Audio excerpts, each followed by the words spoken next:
What's going on, guys? Ryan O'Toole back here again, giving you guys another top 10 list. That is right, guys, with Incredibles 2 out this weekend. I'm doing a good amount of Pixar videos because of that movie, and this is the top 10 favorite Pixar characters list. And this is my first collaboration with this YouTuber. She has been on Rotten or Fresh before, and now this is our first one-on-one collaboration. You all know who she is. She is the master of animation in this YouTube movie reviewer community. So who else could I pick to talk about an animation top 10 list than this person?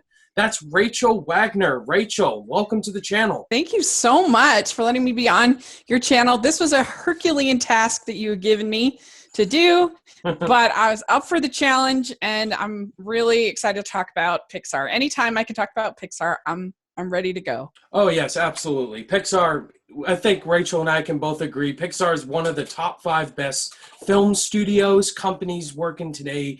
They've pumped out amazing films. So many. They've made 20 now with Incredibles 2. And this top 10 list, Rachel, is extremely difficult. One of the hardest lists I've definitely had to make. I have a lot of honorable mentions. I do too. Yeah, it's going to be a long video, guys, but there's a good amount. We're going to try to make it as quick as possible. Since Rachel is my guest, I'm going to have her go first, give you her honorable mentions, then I'll give you mine right after. So, Rachel, what are your honorable mentions? So I tried to stick to main characters because there had to find a way to kind of narrow things down a little bit more. And so some of my honorable mentions are the side characters. So my honorable mentions are Cruz Ramirez from Cars 3. I thought she was actually pretty interesting, and her sort of journey to realize that she kind of needed to be thrust out into, she sort of accepted her space, and I thought that was actually something a lot of women could relate to. I thought it was good. Anyway, Buzz Lightyear didn't make my top 10, which is shocking. Edna Mode didn't make my top 10 because she was too side character. Sadness from Inside Out didn't make my top 10. Riley, Inside Out. Merida, Ellie from Up. Merlin from Finding Nemo. Sully from Monsters, Inc. and in University. And Miguel from Coco. None of them made my list, but I love them all. Those are great honorable mentions, Rachel. Man, I got 12, but I'll say for my list, I didn't include villains because I'm doing a villains ranking coming up with Scott Sullivan, so I didn't put any villains in my list, but I did include side characters for my list as well with protagonists. So let's get to my 12 honorable mentions.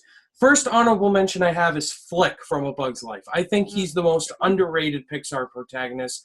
I love Flick, very entertaining character. Then, just like you, I have Edna Mode from Incredibles. Great character. Brad Bird, perfect voice. Yeah. Then I got the entire Incredibles family. Mr. Incredible, Elastigirl, Dash, Jack, and Violet. All great. Had to put them as one. Then I got Joy from Inside Out. Another great one. Marlin and Nemo from Finding Nemo. Bing Bong from Inside Out. Anton Ego from Ratatouille. Merida from Brave. Mama Coco from Coco. Hector from Coco. And Rex and Mr. Potato Head from the Toy Story trilogy. So those are my 12 honorable mentions. So, Rachel, what is your number 10? My number 10 is one of your honorable mentions. It's Hector from Coco. I think, I think that the journey that you go on with this character, the desperation when you first meet him, you kind of write him off as this sort of silly character, as this he's wearing drag and just being kind of silly. And I think the amount that I cared about him by the end of that movie is pretty remarkable. And the journey that you go on, you're just desperate. At least I was, for Grandma Coco to save Hector and remember Hector. And I think it's just a really lovely performance and a really lovely character. So 10 Hector for me. Awesome pick. I love Hector. Could have gone back and forth with those Coco characters, but yeah, I agree with you. Hector's a great character indeed. All right, so coming in at number 10 for me, ironically, Rachel, You had a Coco character. I have a Coco character at number 10. That is Miguel. You had him in your honorable mentions. Yeah. I really love Miguel. Just his whole story, you can really side with him. I truly connect with him because he's a musician and I played percussion in high school. So I knew the struggles he was going through with his family. I felt bad for him. I wanted him to follow his dreams. And that's also me with YouTube. It's about following your dreams and just the journey he goes on, going to the Day of the Dead, seeing his dead relatives like Hector as well, finding out that he's his great-great-grandfather, not the asshole Ernesto de la Cruz. But yeah, Miguel's a great. I love his dog Dante. But yeah, I really like Miguel. I love the way he sings. He's great in that movie. So for the actors, he did a great job voicing Miguel. So yeah, he did a wonderful job as a young voice actor, I think, doing that character. I agree. Really sweet and lovely. And so it's a great pick. So my number 9, I actually do have a villain. I have Syndrome as my number 9. Oh, yes. Oh, yes. I think he is such an interesting character because I would rank him as maybe I think The Incredibles is the best superhero movie ever made. It's my favorite, personally. Oh, definitely. I think there's definitely an argument to be made that Syndrome is the best villain in movies.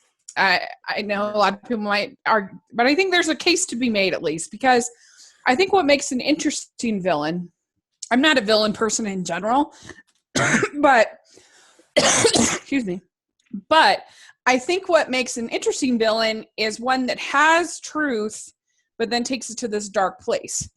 So like his motivation of like using his brain to create superpowers, that's like a good thing, you know, like he has to actually work harder and try harder to have these powers that other people just have naturally. But then he uses to kill all these people, all these supers, and he uses it to sell, you know, weapons to bad people and all of that stuff. So obviously, like, he takes this good thing over brains over brawn and takes it to this dark place. And I think that Jason Lee is so great as the voice of Syndrome. Very creepy. I like his design. I just think and it's also now with, you know, the struggles that we're having currently with fandom, with entitlement, other things like that. There's almost a new layer to Syndrome that you never even saw before. So that makes it interesting too.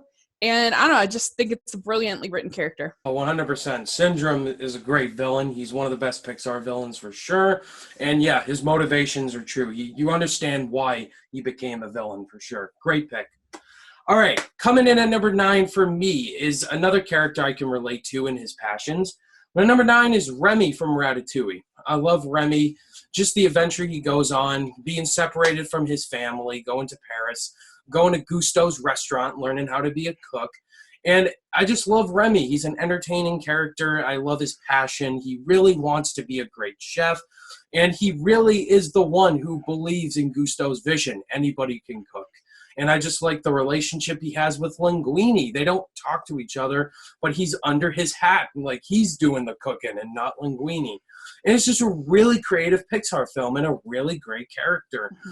And I'm one of the people that think Ratatouille's not great, but I love Remy as a character. Just the arc he goes on and his passion for what he does. So Remy, I agree, he's one of the best Pixar protagonists, and that's why he made my number 9. Yeah, he's higher up on my list, so a good choice. Okay, my number 8 is Jessie from Toy Story 2 and 3. And I think she, again, you see like such a strong arc for her character where she's just this, she's got a lot of like demons that she deals with. And there's even the Toy Story of Terror. I don't know if you've ever seen that. But she has this anxiety about being in a box. And I think it's actually like one of the best sort of depictions of anxiety and like being afraid of it's like if you had a kid who was like afraid of the dark or afraid of anything, this would be a great thing to show them about what Jessie kind of learns and how it deals. It was really good. But I don't know, just her whole, and she's also can be really sweet and really funny. And her relationship with Buzz is very fun. And, like Spanish Buzz. And it was between, I was debating, should I do Jessie or should I do Buzz? Because I love Buzz so much. But I went with Jessie just because, I don't know, I just think that there's such an arc with her character through the course of the films that she's in. Oh, yeah. You'll see Jessie high on my list for sure very soon. Mm. But coming in at number 8 for me was very difficult, but this was my favorite character in Inside Out. That is Anger, voiced by Lewis Black. This is an entertaining pick for sure. I love Anger. He has the funniest scenes in that movie. Congratulations, San Francisco, you ruined pizza. He's just a great character. I love Anger, just this rage out scenes and all that. And it's just a really great character. Seeing the characters when joy and sadness go, and Anger has to be one of the ones that's trying to be joy, but he's not. But it's just really good. Very entertaining character for me. He's one of my entertainment picks. Anger, Lewis Black, great as the character. And I'm really hoping they do an Inside Out sequel. I really would want that and see Anger get more anger things in him, more words he can work with, just like how it was teased at the end. But yeah, I love Anger. Very funny character indeed. He had to make my top 10. Yeah, he's great. Can't argue with that. Very funny. And I just think that whole movie's just super brilliant. So it's really hard to pick. Yes, for sure. Okay, so my number 7 is Dory from Finding Nemo and Finding Dory. I think that she's a character that could be cloying, but in my opinion, Ellen DeGeneres has such a warmth to her and her performance that it never is that way for me. And the sort of the growth that she goes on, especially in Finding Dory, kind of connecting with her past, and she clings to Marlin because Marlin is the only thing she can remember. And I think that that automatically, I think, gives her sort of a heart to her character, but she's also very sweet and naive and lovable. Oh yeah, you'll see Dory higher on my list, but yeah, I want to save my thoughts till then. It's really hard. It's really hard. I don't blame you. It's a really hard list for sure. Great pick. All right, coming in at number 7.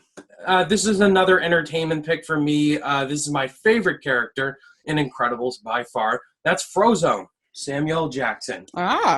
Frozone makes it at number 7. Why is Frozone at 7? I love Frozone. Just the character's entertaining as hell in the Incredibles 1 and 2. I think one of my minor gripes in the first movie is that he's not in it a lot. I wanted more Frozone, and he's in it a lot more in the second one, which I love.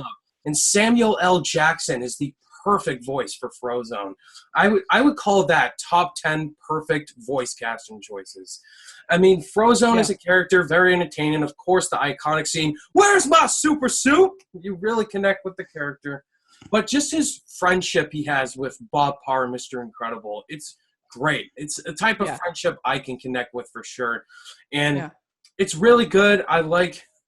I just love his relationship with the whole Incredible family, and he's kind of like that secondary dad. If Bob Parr is at work, he's like another father figure to the family and all that, and he's just a great character. I loved him in Incredibles too. So Samuel Jackson as Frozone is my number 7.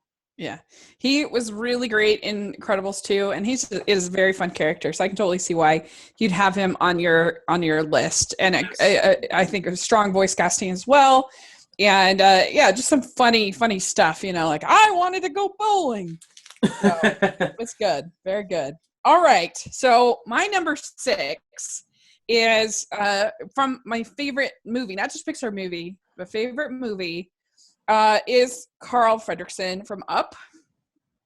I love Up, and I love the relationship between Ellie and Carl. I think it is so beautiful, and the way that he sort of, you see this character grow, and that I think that's what separates, to me, that's what separates good characters to truly spectacular characters, is when you see a real strong character arc from them, and he's just sort of this curmudgeonly old man, which we've seen in a million other movies, but by the end, at least to me, he is this new, pretty much this reborn person. He's been given a sort of a new lease on life. You look at all that he's accomplished, and because he realizes that Ellie really did love him in a way that he didn't, I think, believe that she did. When he reads that note from her at the end, and he realizes that she really loved him, and I think that's so moving. And and that's when he's able to sort of let go of the house and then return with and be basically a father figure for Russell at the end. I just love it, and he sort of is able to forgive himself and let go of the guilt.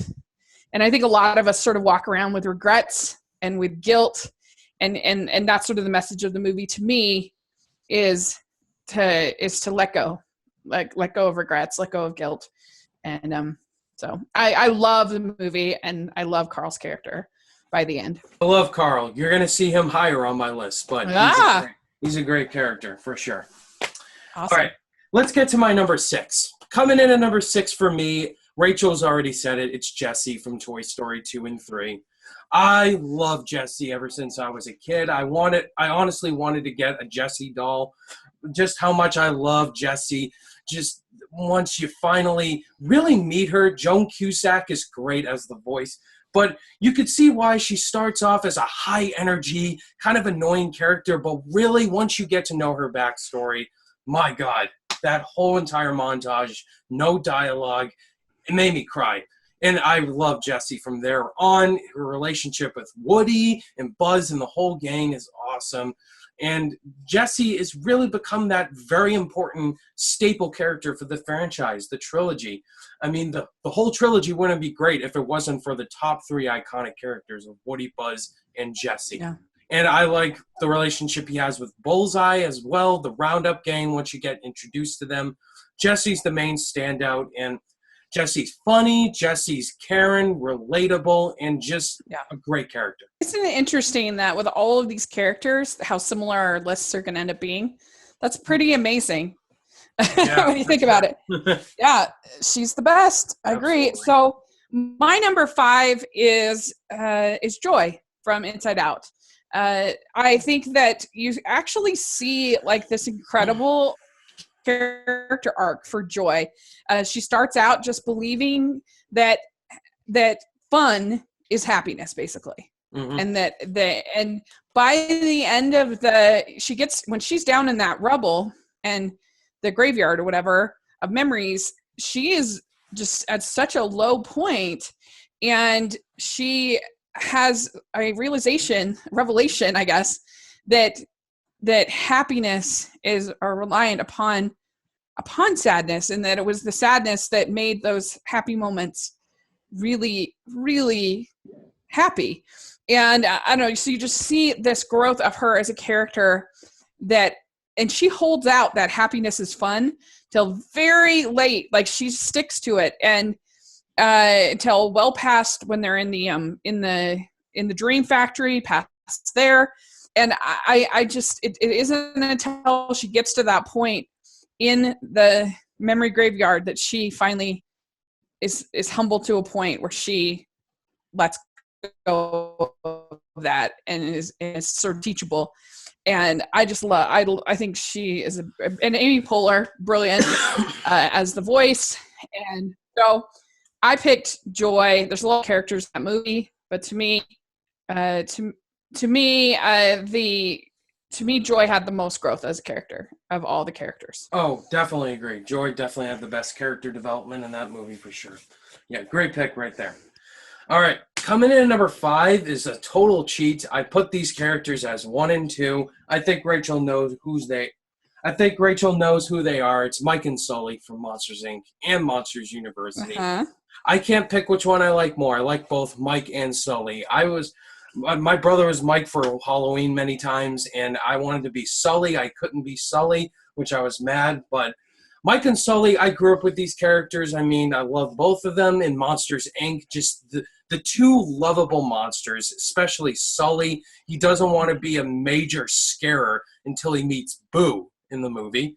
is like a father-daughter relationship that Sully's never had. And one of my favorite scenes in the movie is just Sully realizing that he scared the crap out of Boo in that one scene. He's like, wow, I just scared the crap out of her. And it all pays off for his character in particular.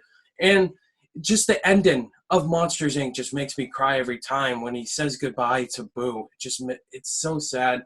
That's why I love Sully. And in Monsters University, he's more of a selfish guy. He's more cocky and all that because he's a Sully. He doesn't have to prove anything. And I just felt like he was so much better in Monsters, Inc. because he's more mature and all that. But Mike as well. In Monsters, Inc., he's great. I mean, Mike Wazowski, just as that guy we can relate to. Like, nobody believes in him. Everyone's down on him. It's just great. And in Monsters University, it was a smart choice to make him the main character. He's, again, no one believes in him. Dean Hardscrabble especially. And just the relationship these two have are perfect. Mike and Sully, perfect together. I can't pick which one's my favorite, so I put Mike and Sully at number 5.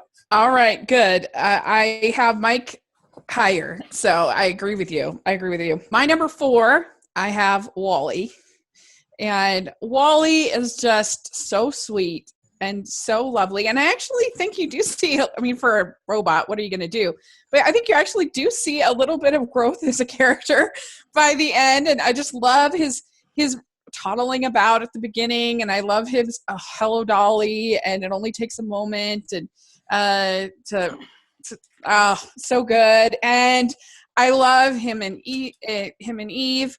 I love him in space with his. I think the Wally space ballet, I'll call it, is probably the most beautiful sequence of CGI animation ever. It's just so gorgeous. And I just think it's a really charming, wonderful film. And I think that Wally is just the most adorable thing ever. So I have Wally. Up and Wally did romances way better in one movie than the entire 50 Shades trilogy. That is perfect. All right. Rachel, I unfortunately did not have Wall-E in my list because I think Wall-E is the most overrated Pixar film. But that's I know. All right, but still, it's different. It's different, guys. It's different. No, I'm just kidding. I'm teasing you. I know. I understand. I love it. I think it's great. So there you go.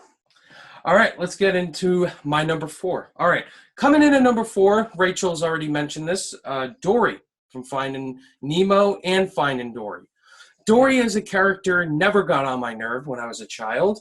I never found her annoying. It's a great character. Like you said, Ellen DeGeneres, one of the best voice casting of all time for an animated character.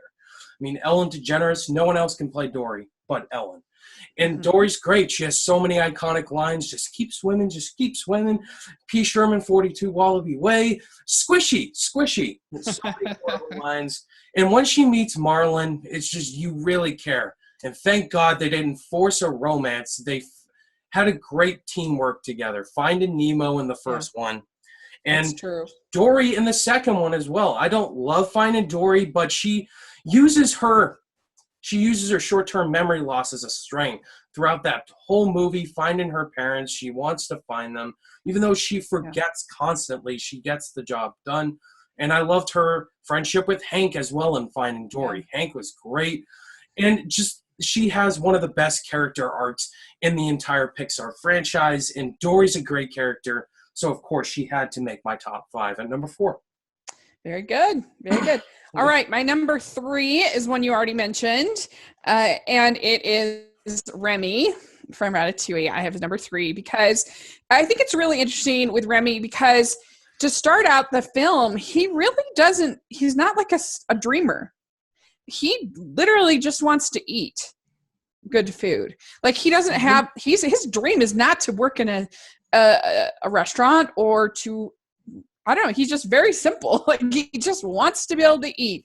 And like, he's so that he at such a base level doesn't fit in with his tribe.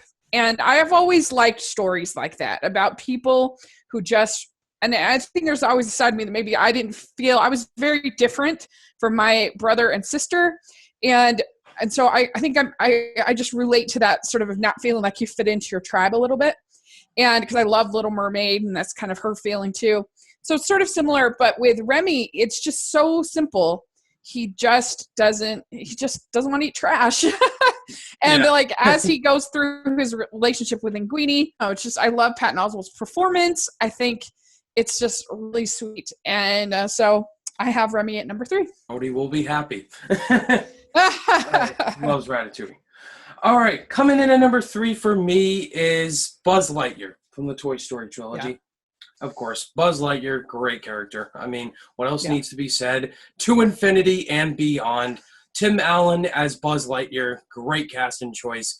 When we meet Buzz Lightyear in the first movie, he has no idea what he actually is, a frickin' toy. And just the scene where he finds out he's a toy by flying, then falling. Just his relationship with Woody, so damn good. Yeah. In the second one, he's hilarious in the second one, and even more hilarious in the third one. Like you said, Spanish Buzz, really funny. Poor Buzz, he gets mistreated in Toy Story 3 a lot. But he's a great character. I love Buzz Lightyear. You really could pick, if you pick either Woody or Buzz, I won't be mad at you because they're both great characters. So. Maybe I'll cheat like you, because I have number 2, I have Woody, but maybe I'll cheat like you and have Woody and Buzz at number 2. Oh, yeah. Because they really are pretty inseparable. And I love the original Toy Story. It's still my favorite. I know it's not for a lot of people, but for me, I think it's basically like a buddy movie. And I guess I really like those kind of movies. And I think this envy that Woody feels towards Buzz is something that I think we can all sort of relate to. And, you know, you've got your kind of, you've got your comfort zone, you've got your group of friends, or you've got your whatever, and then someone comes in and you feel envious. And I really think that works. And I think that Tom Hanks is so great as Woody. And I think you do see it through the 3 movies. You see a lot of growth from Woody. Sometimes I think he sort of repeats the lesson that he learned at the end of 2 for the end of 3. But that's okay. That happens in life. We learn the same lesson over and over again. He kind of has to deal with his own legacy and what he wants to be remembered for. All that stuff is very human. Something we can all relate to, I think. And with Buzz, I mean, really, you have this character whose whole identity gets kind of torn away, and he has to kind of deal with it. And when he realizes that Woody is right and that he is actually a toy, it's pretty devastating, I think, and well done. Yeah. And and also, but both characters are very funny too, very funny. And I'm gonna change my list and say number 2 is Woody and Buzz. You are a toy! Yeah. You're not a space ranger. Yeah. All right. So great. Yeah, great pick, Rachel. Don't blame you for cheating one bit. All right. Let's go to my number 2. Now, Rachel's already mentioned this character. My number 2 is Carl Fredricksen from Up. Yay! I love Carl Fredricksen. Wow. The first time I watched Up, I liked it, but the second and third time I watched it, I loved it even more. I love Carl Fredricksen much more as a character. He seriously has one of the best character journeys. I think the best character journey in all of Pixar. I mean, Carl starts off as a young boy. He loves planes. He's watching Charles Muntz in a movie. And then he meets Ellie. He's shy. He's just like me. I'm a shy guy. I'm quiet. And then he meets Ellie, the love of his life, who's obnoxious. And then they get married. In that montage, she dies. And Carl becomes a grouchy old man who is unhappy. And then he's trying to fulfill his promise to Ellie by putting 10,000 balloons up and flying to Paradise Falls. It is such a creative Pixar movie. Yeah. It's such a great character. Once he meets Russell, you find Russell annoying the first, but you feel the relationship they have together. He is the son that he has never had. It's great. Yeah. And then you meet Kevin and Doug, great animal relief characters. My God, Kevin. I want a Kevin right now as a pet. But, Yeah. Carl's hilarious. He can be a funny, sarcastic Grouch. He's a great character. I freaking love Carl. I mean, the stuff that he does as an old man, he's like a superhero. He survives many scenes with a house. Well, and everybody loves that opening montage, which is probably the most brilliant opening of any movie ever, in my opinion. But I think sometimes people take the wrong message from it, because that montage is not happy for Carl. The montage is full of regret and grief, and for him, like, I don't know, like, I think that's the difference. And so the whole movie is him sort of coming to terms with that montage and accepting and letting go of the guilt that he felt about the montage and the regrets. So I just think it's because some people are like, oh, Up is just like the first 10 minutes and then the rest of the movie isn't as great. I'm like, I disagree 100%. Yeah, I think it does have some fun moments, because it's a movie for kids. But when he, like I said, when he reads that in that album and he realizes that Ellie really did love him, I think that's as moving as the opening, in my opinion. Okay. So my number one, this is very exciting, is Mike Wachowski from Monsters, Inc. and Monsters University. And I actually find Monsters University to be super underrated of a movie, because I think what they do there is super bold for a movie for children. I can't think of any other movie for children where the lesson is your dreams might not work out, and that's okay. You know, most movies for kids are all about go for it. You can achieve your dreams. You can do anything you set your mind to. But here you have this character of Mike who realizes that, and the dean knows that this is not right for him, that his dream is wrong. And I think that when you combine that with his character arc in the original movie, it actually makes his character really rich, because he's gone from wanting to be Sully to realizing his role in life, his new dream is to be a coach. And I get what you're saying about, like, Sully's character is not as good in Monsters University. I think that that's a really bold message to send to kids. And I think that Mike becomes a very rich character, because everything that happens in Monsters, Inc. is his dream, which adds another layer to it. I think that's where he's supposed to be. He's not just some like assistant helping out his buddy. Like, this is it. This is what he's supposed to do. And I think so. And Billy Crystal is brilliant, of course, in the role in both films, and super funny in both films. And I don't know. I just think he's the best character in Pixar. Great pick there, Rachel. All right, get ready for my number one. It's going to shock you. You're not going to see it coming. All right, coming in at number one is Mater. Psych. Right. All right, number one. All right. Number one is Woody from the Toy Story trilogy. Woody. What else needs to be said? This character I love ever since I was a 3-year-old child watching Toy Story endlessly on VHS tape, DVD, Blu-ray, nonstop. I've probably seen Toy Story more times than I can count. But Toy Story, it's my favorite Pixar movie. Woody's my favorite Pixar character, because we've had 3 movies with this character, and he has had the best character journey and character arc in Pixar. And Tom Hanks, like you said, top 5, top 3 best animated voice castings of all time. I mean, you don't see Tom Hanks, you see the character of Woody and the journey he goes on in the first one.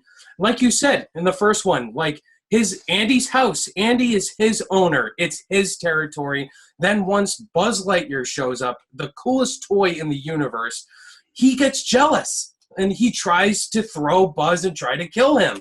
But the relationship that Buzz and Woody have in the first one is great. They have to try to escape Sid's house, and the ending when flying over the truck is amazing. So Toy Story 1 is amazing, and in Toy Story 2, Woody gets kidnapped. He gets injured. His arm nearly breaks off in half, and he gets kidnapped by Al's Toy Barn, and the whole toys set up a team to try to find him, and that's where he meets the Roundup gang and Jesse and all of them, and then the Prospector's revealed to be the villain and all that. Toy Story 2, great. And in Toy Story 3 is when shit gets real. Andy is trying to decide if him or Buzz should go with Andy to college, and it's Woody. And then accidentally they go to Sunnyside Daycare, and Lotso Huggin' Bear runs the place like a prison, and Woody escapes, but then he goes back because he is a hero. He goes there because his friends are there. He is the true hero. He is not selfish, and he is the one that truly believes that he is the character that is 100% loyal to Andy. Like, no matter what, he chooses Andy because that's his owner. And then once it all pays off in the end, when they're all given to the little girl, of course, the Toy Story 3 ending is sad. You hear Andy say that Woody has been my pal for all this time. And he says that, no matter what, Woody will always be there for you. That made me cry my eyes out. Because that is exactly what Woody is. He will always be there for you no matter what. Yeah, I think it is really interesting that with all of the Pixar characters that ours were pretty similar, pretty close. Yeah, pretty similar. But I mean, I think Wall-E and Syndrome were the only ones that you didn't have. I did not. On your list. Trust me, Syndrome's high on my villains list for sure. Yeah. So great. Well, this has been really, really fun. And it's good to hear that there's another Up fan. All right, guys, that was me and Rachel's top 10 favorite Pixar characters. The most important question is, what are your favorite Pixar characters? Remember, guys, this is all subjective. We all have our own opinions. Let us know your top 10 favorite Pixar characters down below. And just let us know what you thought of our list. If you disagree with our list, let us know. Rachel, thank you so much for collaborating with me to talk about Pixar characters because of Incredibles 2. Rachel, tell my subscribers where they can find you on your social media. So you can follow me at Rachel's Reviews on iTunes and on YouTube. I also have a Hallmarkies podcast where I talk about all things Hallmark Channel, which I'd love for you to follow, Hallmarkies podcast on YouTube or iTunes. And then I'm on social media. I'm at Smiling LDS Girl. And so check me out there. Thank you guys, as always, for watching this top 10 list. And if you guys liked it, give it a thumbs up. And if you're new to the channel, be sure to subscribe to Rachel and also me for more content. All my social media links are in the description down below. Click that notification bell on your way out. And I'll see you guys in the next video. Bye. Bye.